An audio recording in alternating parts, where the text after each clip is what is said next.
ಕರ್ನಾಟಕ ಜನರ ಧ್ವನಿ ನ್ಯೂಸ್ಗೆ ಸ್ವಾಗತ.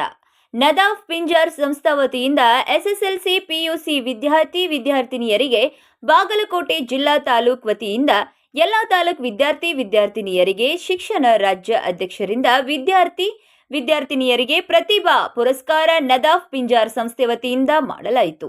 ವರದಿ ಮುತ್ತುರಾಜ್ ಗುಬ್ಬೆವಾಡ.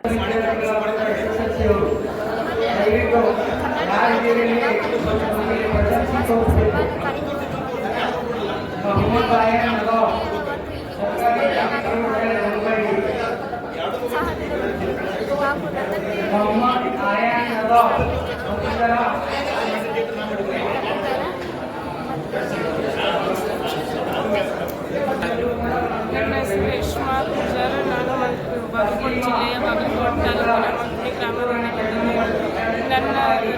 ನಾನು government PU college for girls ಬಾಗಲಕೋಟೆಯಲ್ಲಿ ಓದಿದ್ದೇನೆ. ನನ್ನ ರಿಸಲ್ಟ್ ಬಂದು 95%. ಈ ನದಾಫ್ ಸಂಘ ಪ್ರತಿಭಾ ಪುರಸ್ಕಾರ ಮಾಡುವ ಮುಖ್ಯ ಉದ್ದೇಶವೆಂದರೆ ನಮಗೆ ಮುಂದೆ ಹೆಚ್ಚು ಪದವಿಯನ್ನು ಪಡೆದುಕೊಳ್ಳಲು ಪ್ರೋತ್ಸಾಹ ತೋರಿದಾಗ ಹಾಗೂ ನಾವು ಇನ್ನೊಬ್ಬರು ನೋಡಿ ಬೇರೆಯವರು ಸ್ಫೂರ್ತಿದಾಯಕರಾಗಿ ಆಗಬೇಕೆಂದು ಈ ನದಾಫ್ ಸಂಘವನ್ನು ಯೋಜನೆಯನ್ನು ಮಾಡಿಕೊಂಡಿದೆ. ಈ ಸಂಘ ಇನ್ನೂ ಹೆಚ್ಚು ಬೆಳೆಯಲು ನಮ್ಮ ತಂದೆಯ ಬಾಗಲಕೋಟೆ ಜಿಲ್ಲಾ ನಮ್ಮ ಘಟಕದ ವತಿಯಿಂದ ಈ ಬಾಗಲಕೋಟೆ ಜಿಲ್ಲೆಯ ಎಲ್ಲ ಪ್ರತಿಭಾನ್ವಿತ ವಿದ್ಯಾರ್ಥಿಗಳಿಗಾಗಿ ಒಂದು ಪುರಸ್ಕಾರ ಕೊಟ್ಟಂಥ ಕಾರ್ಯಕ್ರಮ ಹಮ್ಮಿಕೊಂಡಿದ್ದೀವಿ. ಅದರಲ್ಲಿ SSLC ಮತ್ತು PUC ಯಾರು ಅತ್ಯಂತ ಉತ್ತಮ ಸಾಧನೆ ಮಾಡಿದರೆ ಅಂಥ ಮಕ್ಕಳಿಗೆ ಸೀಮಿತವಾಗಿ ನಾವು ಮುಂದಿನ ಶೈಕ್ಷಣಿಕ ಭವಿಷ್ಯಕ್ಕೆ ಪೂರಕವಾದಂತಹ ಒಂದು ಎನ್ಕರೇಜ್ ಮಾಡಲಿಕ್ಕಾಗಿ ಈ ಒಂದು ಕಾರ್ಯಕ್ರಮಕ್ಕೆ ಎಲ್ಲ ತಾಲೂಕುಗಳು ಮತ್ತು ಎಲ್ಲ ಸದಸ್ಯರು ಎಲ್ಲ ಸಮಾಜ ಬಾಂಧವರು ಸೇರಿ ಹಮ್ಮಿಕೊಂಡಿದ್ದಾರೆ. ಏನು ಈ ಕಾರ್ಯಕ್ರಮ ಅಂತಂದರೆ ಪ್ರತಿ ರಾಜ್ಯದಲ್ಲಿ ಇಡೀ ರಾಜ್ಯದಲ್ಲಿ ಏನಾಗಿದೆ, ನಮ್ಮ ಮಕ್ಕಳಿಗೆ ಬಂದು ಎಲ್ಲೂ ಗುರುತಿಸಲಿಕ್ಕೆ ಸಾಧ್ಯವಾಗ್ತಿಲ್ಲ. ಇತ್ತೀಚೆಗೆ ನಮ್ಮ ಗಮನಕ್ಕೆ ಬಂದಂತೆ ರಾಜ್ಯ ಮಟ್ಟದಲ್ಲಿ ಒಂದು ಅಲ್ಪಸಂಖ್ಯಾತರಿಗಾಗಿ ಒಂದು ಪ್ರತಿಭಾ ಪುರಸ್ಕಾರ ಕೊಟ್ಟರು. ಅದರಲ್ಲಿ ಬಹಳಷ್ಟು ಜನ ನಮ್ಮ ಮಕ್ಕಳಿಗೆ ಆ ಸೌಲಭ್ಯ ಸಿಗಲಿಲ್ಲ. ಅಂದರೆ ರೀಚ್ ಆಗಿದೆ ಅವರಿಗೆ. ಒಂದು ರಾಜ್ಯ ಮಟ್ಟದಲ್ಲಿ ಅಲ್ಪಸಂಖ್ಯಾತ ಇಲಾಖೆಯಿಂದ ಏನೋ ಪ್ರತಿಭಾ ಪುರಸ್ಕಾರ ಮಾಡ್ತಿದ್ದಾರೆ. ಅಂಥವರಿಗೆ ನಮ್ಮ ಮಕ್ಕಳಿಗೆ ಮಾಹಿತಿ ಗೊತ್ತಾಗಿದೆ. ಅದನ್ನು ಸನ್ಮಾನ ಸ್ವೀಕರಿಸಲಿಕ್ಕೆ ಅಥವಾ ಗೌರವ ಸಮರ್ಪಿಸಲಿಕ್ಕೆ ಸಾಧ್ಯವಾಗಿಲ್ಲ. ಅದನ್ನು ನಾವು ನಮ್ಮ ರಾಜ್ಯ ಘಟಕದ ವತಿಯಿಂದ, ನಮ್ಮ ನದಾಫ್ ಪಿಂಜಾರ್ ರಾಜ್ಯ ಘಟಕದ ವತಿಯಿಂದ ಈ ರಾಜ್ಯದ ಪ್ರತಿ ಜಿಲ್ಲೆಯಲ್ಲಿ ನಾವು ಈ ಕಾರ್ಯಕ್ರಮ ಹಮ್ಮಿಕೊಳ್ಬೇಕಂತ ನಾವು ರಾಜ್ಯ ಘಟಕದ ಒಂದು ತೀರ್ಮಾನ ತೆಗೆದುಕೊಂಡು ಎಲ್ಲರೂ ಸೂಚಿಸಿದಂತೆ ಬಾಗಲಕೋಟೆ ಜಿಲ್ಲೆಗಳು ಸಹ ಈ ಕಾರ್ಯಕ್ರಮವನ್ನು ಹಮ್ಮಿಕೊಂಡಿದ್ದಾರೆ. ಆ ಮಕ್ಕಳು ಮುಂದಿನ ಭವಿಷ್ಯ ರೂಪಿಸಿಬೇಕಾಗಿದೆ ಶೈಕ್ಷಣಿಕವಾಗಿ. ಯಾಕಂದ್ರೆ ನಾವು ಕೇವಲ ಇಂಜಿನಿಯರ್ ಮತ್ತು ಡಾಕ್ಟರಿಗೆ ಸೀಮಿತವಾಗಬಾರ್ದು, ಮತ್ತು ನರ್ಸರಿಗಳು ಅಥವಾ ಯಾವುದೋ ಕುಮಾರಕ್ಕೆ ಸೀಮಿತವಾಗಬಾರ್ದು.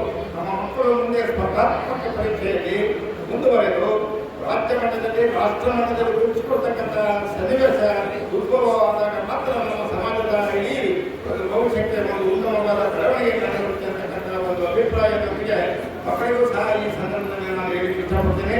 ಯಾಕಂತಂದರೆ ಮುಂದಿನ ಕಣ್ಮಣಿಗಳು ಅವರು.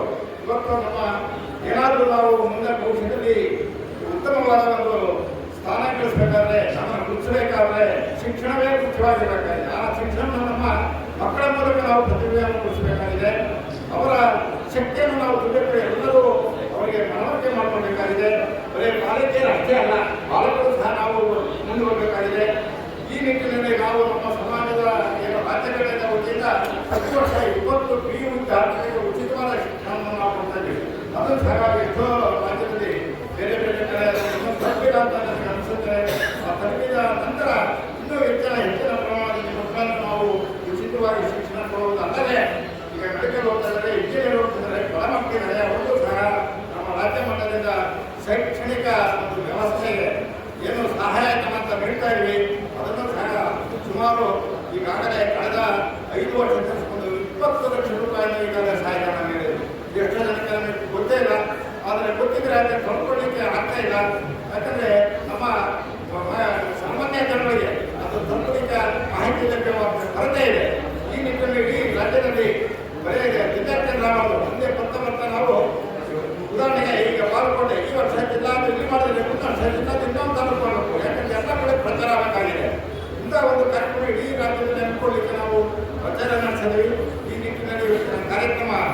ಈ ಸಮಾಜದ ಬಂಧುಗಳ ಮತ್ತು ಎಲ್ಲ ಹಿತೈಷಿಗಳ ಏನು ಜವಾಬ್ದಾರಿಯಿಂದ ಯಶಸ್ವಿಯಾಗಲಿ ಅಂತ ಹೇಳ್ಬಿಟ್ಟು ಮಕ್ಕಳ ಭವಿಷ್ಯ ಉಜ್ವಲ ಆಗಲಿ ಅಂತ ಹೇಳ್ಬಿಟ್ಟು ಆಲೈಸಿ ನನ್ನ ಮಾತುಗಳನ್ನು ಮುಕ್ತಾಯ ಮಾಡ್ತಿದ್ದೇನೆ.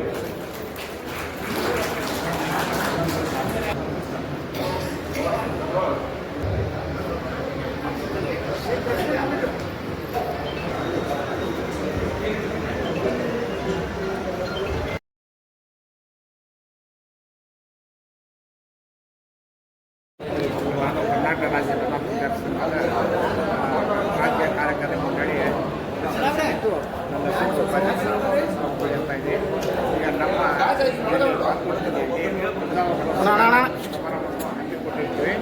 ನಮ್ಮ ಹೆಚ್ಚಿನ ಜನಸಂಖ್ಯೆಯಲ್ಲಿ ಹುಡುಗರು 85ರಿಂದ 90 ಮಾರ್ಕ್ಸ್ ತೆಗೆದುಕೊಂಡಿರುತ್ತಾರೆ. ಅವರನ್ನು ಇವತ್ತಿನ ದಿವಸ ನಾವು ರಿವಾರ್ಡ್ ಮಾಡಿದ್ದೇವೆ. ನಮ್ಮ ರಾಜ್ಯಾಧ್ಯಕ್ಷರಾದ ದಲಿತ್ ಸಾಹೇಬರು ಅಥವಾ ಇನ್ನು ಉಳಿದ ಮೌಲಾ ಸಾಹೇಬರ ಮುಖಂಡಿಂದ ಇರುವುದ ಎಲ್ಲ ಇವತ್ತಿನ ಕಾರ್ಯಕ್ರಮಕ್ಕೆ ಬಂದಿರುತ್ತಾರೆ. 30ರಿಂದ 45ವರೆಗೆ ಜನರು ಮುಖ್ಯಮಂತ್ರಿ ಬರುವ ಲಕ್ಷಣವಿದೆ. ಅವರಿಗೆಲ್ಲರಿಗೂ ನಾವು ನಮ್ಮ ಜಿಲ್ಲೆಯಿಂದ ಪುರಸ್ಕಾರ ಹಾಗೂ ಹಾಗೆ ನಿಶ್ಚಯ ಮಾಡಿದ್ದೇವೆ. ಇದಕ್ಕೆ ನಾವು ಇವತ್ತಿನ ಕಾರ್ಯಕ್ರಮವನ್ನು ಹೊಂದಿದ್ದೇವೆ.